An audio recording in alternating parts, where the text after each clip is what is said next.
Hello, എല്ലാവർക്കും നമസ്കാരം. എല്ലാവരും സുഖമായിട്ടിരിക്കുന്നു. ഞാനിവിടെ സുഖമായിട്ടിരിക്കുന്നു. ഇന്ന് നമുക്ക് ചോറിൻ്റെയും ചപ്പാത്തിയുടെയും കൂടെ കഴിക്കാൻ പറ്റിയ ഒരു വെറൈറ്റി ഫിഷ് വിന്താലോ ഉണ്ടാക്കാം. അപ്പോൾ ഞാനിവിടെ ഇത് അയിലമീൻ വെച്ചിട്ടാണ് ഇത് ചെയ്യണത്. അപ്പോൾ അതുകൊണ്ട് നമുക്കിതിനെ അയില വിന്താലോ എന്നും പറയാം. നല്ലൊരു വെറൈറ്റി രുചിയാണ്, നിങ്ങൾക്ക് എല്ലാവർക്കും ഇഷ്ടമാവും. അപ്പോൾ എല്ലാ പ്രാവശ്യം പറയുന്ന പോലെ തന്നെ നിങ്ങൾ ആദ്യമായിട്ടാണ് എൻ്റെ വീഡിയോ കാണുന്നുണ്ടെങ്കിൽ മറക്കാതെ സബ്സ്ക്രൈബ് ചെയ്യുക. താഴെ നിങ്ങൾക്ക് റെഡ് കളറിൽ സബ്സ്ക്രൈബ് ബട്ടൺ കാണാൻ പറ്റും, അതിലൊന്ന് ക്ലിക്ക് ചെയ്യുക. അതിൻ്റെ ഒപ്പം തന്നെ ഓൾ എന്നുള്ള ഓപ്ഷനിലും ബെല്ലൈക്കണിലും കൂടിയിട്ടൊന്ന് ക്ലിക്ക് ചെയ്യുക കേട്ടോ. ചെയ്യാത്തവർ ചെയ്യണം കേട്ടോ. കാരണം വെച്ചാൽ ഒരുപാട് പേര് സബ്സ്ക്രൈബ് ചെയ്യാണ്ടാണ് നമ്മുടെ ചാനൽ കാണുന്നതെന്ന് എനിക്കറിയാൻ പറ്റുന്നുണ്ട്, നമ്മുടെ അനലിറ്റിക്സിൽ കാണിക്കുന്നുണ്ട്. അപ്പോൾ മറക്കാതെ സബ്സ്ക്രൈബ് ചെയ്യണം കേട്ടോ. അപ്പോൾ അധികം വൈകാണ്ട് തന്നെ നമുക്ക് വീഡിയോയിലേക്ക് പോവാം. അപ്പോൾ ഇതിനായിട്ട് ഞാനിവിടെ 1/2 കിലോ അയില ക്ലീൻ ചെയ്ത് കട്ട് ചെയ്ത് എടുത്ത് വെച്ചിട്ടുണ്ട്. ഞാനിപ്പോൾ അയിലാണ് എടുത്തേക്കുന്നത്. പക്ഷേ അയില മാത്രമല്ല, നമുക്ക് ചെറിയ മീനുകൾ ഒഴികെ ഏത് മീനിൽ വേണമെങ്കിലും ചെയ്യാം. മത്തിയിലും ചെയ്യാം, കുഴപ്പമൊന്നുമില്ല. ദശ കട്ടിയുള്ള വേറെ ടൈപ്പ് മീനുകളിലൊക്കെ നമുക്ക് ചെയ്യാം കേട്ടോ. പിന്നെ ഇതിപ്പോൾ ഞാൻ കട്ട് ചെയ്തിട്ടാണ് എടുത്തേക്കുന്നത്. മീന് ചെറിയ പീസസ് ആയിട്ട് കട്ട് ചെയ്തെടുത്തിട്ടുണ്ട്. ഇപ്പോൾ നിങ്ങൾ കട്ട് ചെയ്യാണ്ട് ഒരു മീൻ അങ്ങനെ തന്നെ എടുക്കുകയാണെന്നുണ്ടെങ്കിലേ ജസ്റ്റ് ഒന്ന് നമ്മൾ വരഞ്ഞു കൊടുക്കുക കേട്ടോ, 2 സൈഡും. എന്നാലേ അകത്തേക്കൊക്കെ മസാല പിടിക്കുകയുള്ളൂ. ഇതിപ്പോൾ ഞാൻ ചെറിയ കഷ്ണങ്ങളാക്കി കട്ട് ചെയ്തിരിക്കുന്നത് കൊണ്ട് വരേണ്ട ആവശ്യമില്ല. അപ്പോൾ വിന്താലിന് നമുക്ക് ആദ്യം തന്നെ ഒരു അരപ്പ് വേണം. ഈ അരപ്പിലാണ് ഇതിൻ്റെ എല്ലാ ടേസ്റ്റും ഇരിക്കുന്നത്. അപ്പോൾ ഈ അരപ്പ് ഉണ്ടാക്കാൻ വേണ്ടിയിട്ട് മിക്സിയുടെ ചെറിയൊരു ജാർ എടുക്കുക. ഇതിലേക്ക് 20 വളരെ ചെറിയ അല്ലി വെളുത്തുള്ളി ചേർക്കുക. ഞാൻ വളരെ ചെറിയ അല്ലിന്ന് എടുത്ത് പറയണമെന്ന് വെച്ച് കഴിഞ്ഞാൽ ചെറിയ അല്ലി ആയതുകൊണ്ടാണ് 20 എണ്ണം എടുത്തിരിക്കുന്നത് കേട്ടോ. അപ്പോൾ വലിയ അല്ലിയൊക്കെ ആണെന്നുണ്ടെങ്കിൽ നിങ്ങൾ 20 എണ്ണം ഒന്നും എടുക്കരുത്. വലിപ്പത്തിനനുസരിച്ചിട്ട് എണ്ണം കുറച്ചെടുക്കുക. പിന്നെ 1.5 ഇഞ്ച് നീളത്തിലുള്ള ഇഞ്ചിയുടെ കഷ്ണം നമുക്ക് ചെറുതായിട്ട് അരിഞ്ഞിടാം. ചെറുതായിട്ട് അരിഞ്ഞിടുമ്പോൾ ഇതൊക്കെ ഒന്ന് അരഞ്ഞു കിട്ടാനായിട്ട് എളുപ്പമായിരിക്കും. പിന്നെ നമുക്ക് വേണ്ടത് ചെറിയുള്ളിയാണ്. ഒരു 7 8 ചെറിയുള്ളി എടുക്കുക. ഇത് നമുക്ക് ചെറുതായിട്ട് അരിഞ്ഞിട്ട് കൊടുക്കാം. പിന്നെ 9 വറ്റൽ മുളക് എടുത്തിട്ടുണ്ട് കേട്ടോ. ഞാനിവിടെ കാശ്മീരി മുളകാണ് എടുത്തേക്കുന്നത്. ഇങ്ങനെ പിരിഞ്ഞിരിക്കുന്ന പിരിയ മുളകാണ് എടുത്തേക്കുന്നത്. അപ്പോൾ ഇതിൻ്റെ ഞെട്ടൊന്ന് കളഞ്ഞിട്ട് നമുക്ക് ചെറിയ പീസായിട്ട് കട്ട് ചെയ്തിട്ട് കൊടുക്കാം. പിരിയമുളക് ചേർക്കുമ്പോഴേ നമുക്ക് നല്ല കളറ് കിട്ടും വിന്താലുവിന്. അത് മാത്രമല്ല, ഇതിന് എരിവ് കുറവല്ലേ, പിന്നെ ഗ്രേവിയും കൂടുതലായിരിക്കും. ഇതിൻ്റെ ക്വാണ്ടിറ്റി കൂടുമ്പോൾ ഗ്രേവിയും കൂടുതലായിരിക്കും. അപ്പോൾ അതിന് വേണ്ടിയിട്ടാണ് പിരിയമുളക് എടുക്കാൻ പറയണത്. ഇനിയിപ്പോൾ നിങ്ങൾ നോർമലായിട്ടുള്ള വറ്റൽമുളകാണ് എടുക്കണമെന്നുണ്ടെങ്കിൽ ഇത്രയും എടുക്കേണ്ട കാര്യമില്ല, എണ്ണം കുറയ്ക്കുക. കാരണം എന്ന് വെച്ച് കഴിഞ്ഞാൽ അതിന് നല്ല എരിവായിരിക്കും കേട്ടോ. ഒരു 5 എണ്ണോ 6 എണ്ണോ ഒക്കെ മതിയാവും. പക്ഷേ ഇതുപോലെ പിരിയമുളകാണ് കുറച്ചും കൂടി നല്ലത്. പിന്നെ എരിവൊക്കെ നിങ്ങളുടെ ഇഷ്ടത്തിനനുസരിച്ച് കൂട്ടവും കുറയ്ക്കുകയൊക്കെ ചെയ്യാവേ.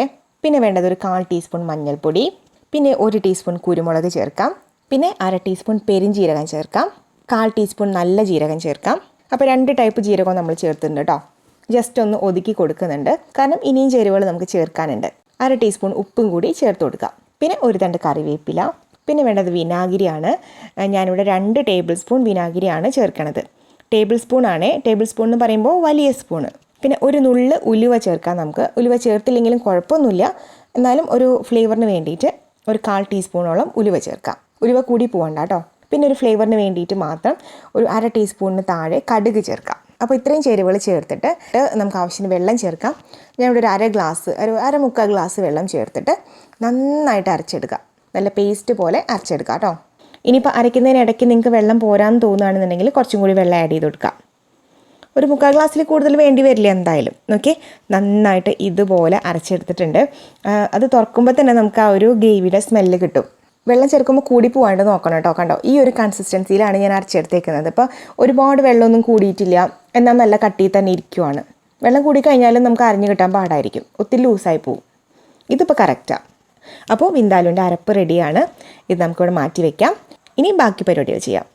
ഇനി നമുക്ക് ഒരു പാൻ വെച്ചിട്ട് ചൂടാക്കി ഇതിലേക്ക് ഒരു 3 ടേബിൾ സ്പൂൺ വെളിച്ചെണ്ണ ഒഴിക്കാം. വെളിച്ചെണ്ണ ചൂടായി വരുമ്പോഴത്തേക്ക് ഒരു 2 തണ്ട് കറിവേപ്പില ആഡ് ചെയ്ത് കൊടുക്കാം.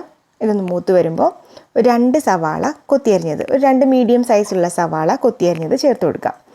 കൊത്തിയരിഞ്ഞ് ചേർക്കുമ്പോൾ നമ്മുടെ ഗ്രേവി ആ ഒരു മസാലയൊക്കെ നല്ല സ്മൂത്തായിട്ട് കിട്ടും. മറ്റോണം നീളത്തിലരിഞ്ഞാലും കുഴപ്പമില്ല കേട്ടോ, പക്ഷേ ഇതാണ് കുറച്ചും കൂടി നല്ലത്. ഇതിലേക്ക് ഒരു 1/2 ടീസ്പൂൺ ഉപ്പും കൂടി ചേർത്തിട്ടുണ്ട്. നന്നായിട്ട് വഴറ്റിയെടുക്കാം. ഉപ്പ് നമ്മൾ അരപ്പിനകത്തും ചേർത്തിട്ടുണ്ട് കേട്ടോ. അപ്പോൾ ഇതിലേക്ക് മാത്രമുള്ള ഉപ്പ് നമ്മളിപ്പോൾ ചേർക്കണുള്ളൂ.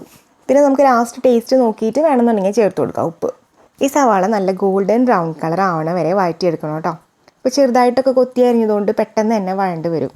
നോക്കി കുറച്ച് നേരം കഴിയുമ്പോൾ ഇങ്ങനെ നല്ല കളറൊക്കെ ചേഞ്ച് ആയിട്ട് നല്ല ഗോൾഡൻ ബ്രൗൺ കളറായിട്ട് വഴണ്ട് വന്നിട്ടുണ്ട്. ഇനി ഇതിലേക്ക് നമുക്ക് 2 ചെറിയ തക്കാളി കുഞ്ഞായിട്ട് അരിഞ്ഞത് ചേർത്ത് കൊടുക്കാം. തക്കാളി ചെറുതാണ് ഞാൻ എടുത്തിരുന്നത് കേട്ടോ. അപ്പോൾ നിങ്ങൾ വലുതാണ് എടുക്കണമെന്നുണ്ടെങ്കിൽ ഒരെണ്ണം ഫുള്ളായിട്ട് എടുക്കുക, 2 എണ്ണം വേണ്ട. ചെറുതാണെന്നുണ്ടെങ്കിൽ മാത്രം 2 എണ്ണം എടുക്കാം. കുറച്ച് നേരം വഴറ്റി കഴിയുമ്പോഴത്തേക്ക് നോക്കിയേ തക്കാളി ഒന്ന് ചൂടായിട്ട് നല്ല സോഫ്റ്റായി ഇതുപോലെ വെന്ത് കുഴഞ്ഞ് വരും.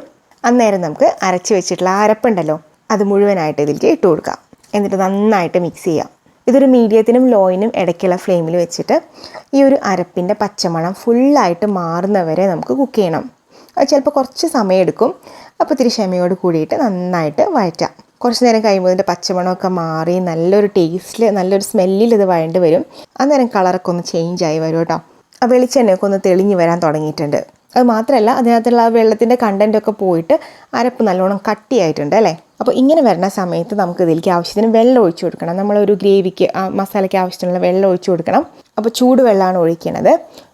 1 കപ്പ് ചൂടുവെള്ളം ഒഴിച്ചു കൊടുക്കാം. പച്ചവെള്ളം ഒഴിച്ച് കഴിഞ്ഞിട്ടുണ്ടെങ്കിൽ ആ ഒരു അരപ്പിൻ്റെ ടേസ്റ്റ് മാറിപ്പോകും കേട്ടോ. അപ്പോൾ ചൂടുവെള്ളം ഒഴിക്കാൻ വേണ്ടിയിട്ട് ശ്രദ്ധിക്കുക. ഇത് നന്നായിട്ടൊന്ന് തിളച്ച് വരട്ടെ. ഇപ്പോൾ തിളച്ച് വന്നിട്ടുണ്ട്. ഈ സമയത്ത് നിങ്ങൾക്കൊരു 1/4 ടീസ്പൂൺ ഗരം മസാല ആഡ് ചെയ്ത് കൊടുക്കാം കേട്ടോ. ഞാൻ ആഡ് ചെയ്യാൻ വിട്ടുപോയതാണ്. അപ്പോൾ നിങ്ങൾ ആഡ് ചെയ്ത് കൊടുത്തോളൂ. കൂടുതലൊന്നും വേണ്ട, ഒരു 1/4 ടീസ്പൂൺ. അപ്പോൾ ഇനി നമുക്ക് മീൻ ആഡ് ചെയ്ത് കൊടുക്കാം. മീൻ ആഡ് ചെയ്തപ്പോൾ എനിക്ക് തോന്നി വെള്ളം കുറച്ച് കുറവാണ്, വല്ലാണ്ട് അങ്ങ് വറ്റിപ്പോയെന്ന് തോന്നി. അപ്പോൾ അതുകൊണ്ടൊരു 1/4 കപ്പ് ചൂടുവെള്ളം കൂടി ഞാൻ എക്സ്ട്രാ ആഡ് ചെയ്യുന്നുണ്ട് കേട്ടോ. അത് നിർബന്ധമില്ല, നിങ്ങളുടെ എങ്ങനെയാണെന്നുള്ളത് നോക്കിയിട്ട് മാത്രം എക്സ്ട്രാ വെള്ളം ആഡ് ചെയ്താൽ മതി. ഇപ്പോൾ ആവശ്യത്തിന് ഗ്രേവിയൊക്കെ ഉണ്ടെന്നുണ്ടെങ്കിൽ നിങ്ങൾ വെള്ളം ആഡ് ചെയ്യേണ്ട. അല്ല, കുറച്ചും കൂടി വേണമെന്ന് തോന്നുകയാണെന്നുണ്ടെങ്കിൽ കുറച്ച് ആഡ് ചെയ്യാം. ഇനി നമുക്കിത് അടച്ച് വെച്ചിട്ട് ഈ മീനൊന്ന് വേവിച്ചെടുക്കാം. അടച്ച് വെക്കുമ്പോൾ തീ നല്ലോണം കുറച്ച് വെക്കാം കേട്ടോ. അപ്പോൾ കുറച്ച് നേരം അടച്ച് വെച്ചിട്ടും ബാക്കി കുറച്ച് നേരം തുറന്ന് വെച്ചിട്ടും നമുക്ക് ഈ മീനൊന്ന് കുക്ക് ചെയ്തെടുക്കാം. ഇടയ്ക്ക് നമുക്ക് ഈ മീനൊന്ന് ഉടയാണ്ട് ഒന്ന് മറിച്ചൊക്കെ ഇട്ട് കൊടുക്കാം. ആ മീനിൻ്റെ ഫ്ലേവറും കൂടിയിട്ട് ആ ഒരു ഗ്രേവിയിലേക്ക് ഇറങ്ങി വരും കുറച്ച് കഴിയുമ്പോൾ. അപ്പോൾ മീൻ വെന്ത് കഴിഞ്ഞതിന് ശേഷം നമുക്ക് ഉപ്പ് നോക്കാം കേട്ടോ. ഉപ്പ് ടേസ്റ്റ് ചെയ്ത് നോക്കിയിട്ട് പോരാൻ തോന്നുകയാണെന്നുണ്ടെങ്കിൽ നിങ്ങൾ ഇട്ട് കൊടുക്കാം. പക്ഷേ ഓൾറെഡി നമ്മൾ സവാള വഴറ്റിയപ്പോൾ ഉപ്പ് ചേർത്തിട്ടുണ്ടായിരുന്നു. അതേപോലെ തന്നെ അരപ്പിനകത്ത് 1/2 ടീസ്പൂൺ ഉപ്പ് ചേർത്തിട്ടുണ്ടായിരുന്നു. അപ്പോൾ പോരാത്തത് മാത്രം നിങ്ങൾ ടേസ്റ്റ് നോക്കിയിട്ട് ഇട്ട് കൊടുത്താൽ മതി. ഇപ്പോൾ നോക്കിയാൽ മീനൊക്കെ വെന്ത് അതിൻ്റെ മേലെ ആ വെളിച്ചെണ്ണയൊക്കെ തെളിഞ്ഞ് വന്നിട്ടുണ്ട്. ഗ്രേവി നല്ലോണം കുറുകിയിട്ടുണ്ട്. നല്ലൊരു സ്മെല്ലൊക്കെ വന്നു തുടങ്ങിയിട്ടുണ്ട്. അപ്പോൾ ഈ ഒരു സമയത്ത് നമുക്ക് കുറച്ച് പച്ച വെളിച്ചെണ്ണയും കൂടി ഇതിൻ്റെ മേലെ ആഡ് ചെയ്ത് കുറച്ച് കറിവേപ്പിലയും കൂടി ഇട്ട് കൊടുത്ത ശേഷം ഫ്ലെയിം ഓഫ് ചെയ്ത് കൊടുക്കാം. അപ്പോൾ നമ്മുടെ മീൻ വിന്താലു, അയല വിന്താലു റെഡി ആയിട്ടുണ്ട്. നമുക്ക് ഏത് ടൈപ്പ് റൈസിൻ്റെ കൂടെയും ചപ്പാത്തിയുടെ കൂടെയൊക്കെ കഴിക്കാൻ പറ്റും. ഒറ്റ കാര്യം മാത്രം നിങ്ങളത് ശ്രദ്ധിച്ചാൽ മതി. ആ ഒരു അരപ്പ് വഴറ്റണ സമയത്ത് അതിൻ്റെ പച്ചമണം മാറാതെ നിങ്ങൾ മീൻ ചേർക്കരുത്. കുറച്ച് സമയം എടുത്തിട്ടാണെങ്കിലും നന്നായിട്ട് വഴറ്റിയിട്ട് ആ പച്ചമണം മാറ്റിയെടുക്കാം കേട്ടോ. അത് മാത്രം ശ്രദ്ധിച്ചാൽ മതി, വേറെ ഒന്നുമില്ല. ബാക്കിയെല്ലാം നല്ല എളുപ്പമാണ്. പിന്നെ ഗ്രേവിയുടെ വെള്ളം വേണമെങ്കിൽ നിങ്ങൾക്ക് കൂടുതൽ ചൂടുവെള്ളം ഒഴിച്ചിട്ട് കൂട്ടുകയൊക്കെ ചെയ്യാം. ഇപ്പോൾ ഇത്രയും കട്ടിയായിട്ടൊന്നും എടുക്കണമെന്നില്ല. ഇത് ഇങ്ങനെ കുറുകി വരുമ്പോൾ ഉണ്ടല്ലോ, ഇങ്ങനെ വറ്റി കുറുകി വരുമ്പോൾ ഒരു പ്രത്യേക ടേസ്റ്റാണ്. ഇങ്ങനെ ചാറോട് കൂടിയിട്ട് കഴിക്കണേക്കാളും ടേസ്റ്റാണ് ഇത്. അപ്പോൾ അതുകൊണ്ടാണ് ഞാനിങ്ങനെ നല്ലോണം വറ്റിച്ചെടുത്തിരിക്കുന്നത്. അപ്പോൾ അതൊക്കെ നമ്മൾക്കൊന്ന് വേണമെങ്കിൽ നമ്മുടെ സൗകര്യം അനുസരിച്ചിട്ട് മാറ്റങ്ങളൊക്കെ വരുത്താം, വെള്ളത്തിൻ്റെ അളവ് കേട്ടോ. അപ്പോൾ തീർച്ചയായിട്ടും നിങ്ങളെല്ലാവരും ട്രൈ ചെയ്ത് നോക്കാം. ട്രൈ ചെയ്തിട്ട് ഫീഡ്ബാക്സ് ഒക്കെ എന്നെ അറിയിക്കാം. അതേപോലെ തന്നെ സബ്സ്ക്രൈബ് ചെയ്യുക. ബെല്ലൈക്കണിലും ഓൾ എന്നുള്ള ഓപ്ഷനിലും കൂടിയിട്ട് ഒന്ന് ക്ലിക്ക് ചെയ്യുക. പെട്ടെന്ന് തന്നെ നമുക്ക് 200K ആവണ്ടേ, എന്നാലേ നമുക്ക് ഗിവ് അവേ ഒക്കെ നടത്താൻ പറ്റുള്ളൂ. അപ്പോൾ തീർച്ചയായിട്ടും എല്ലാവരും സബ്സ്ക്രൈബ് ചെയ്യുക, വീഡിയോ ലൈക്ക് ചെയ്യുക, ഷെയർ ചെയ്യുക. അപ്പോൾ ഇനി അടുത്തൊരു വീഡിയോ ആയിട്ട് വരുമ്പോൾ കാണാം. എല്ലാവർക്കും നന്ദി, നമസ്കാരം.